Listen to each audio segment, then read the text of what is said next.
ඔවුන්ගේ දරුවෙකුටවත් හරියන්න එපා කියලා කියනවනේ නේ. කවදාවත් කියන්න එපා. හම්බෙච්ච මිනිසත් භවයේ තුල කිසිම හේතුවක් මත කිසිම කෙනෙකුට අයහපතක් නම් ප්‍රාර්ථනා කරන්න එපා. කාටද අයහපත සිද්ධ වෙන්නේ?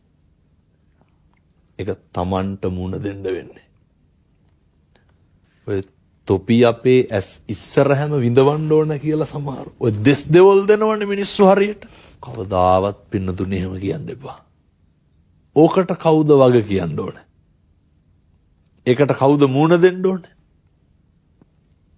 ඉතින් කාලෙකින් මිනිස්සු වෙලා ඉපදිලා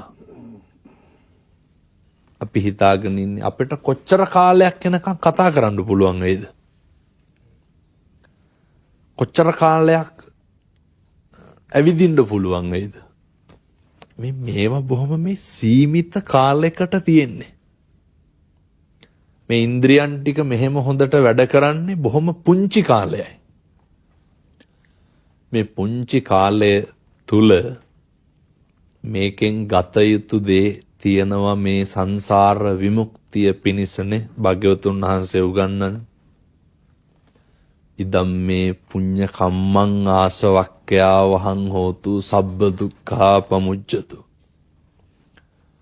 බෞද්ධයාගේ පරමාර්ථය වෙන නිර්වාණයට ගමන් කරන්න මේ අතපය හතර වැඩ කරන්නේ බොහොම ටික කාලයයි, කෙටි කාලයයි. අපි මේ ව්‍යසනය පාඩමක් කරගන්න ඕනේ. මේක හොඳ අත්දැකීමක් කරගන්න ඕනේ. මින් මනත මේ සියල්ල නැති වෙනවා.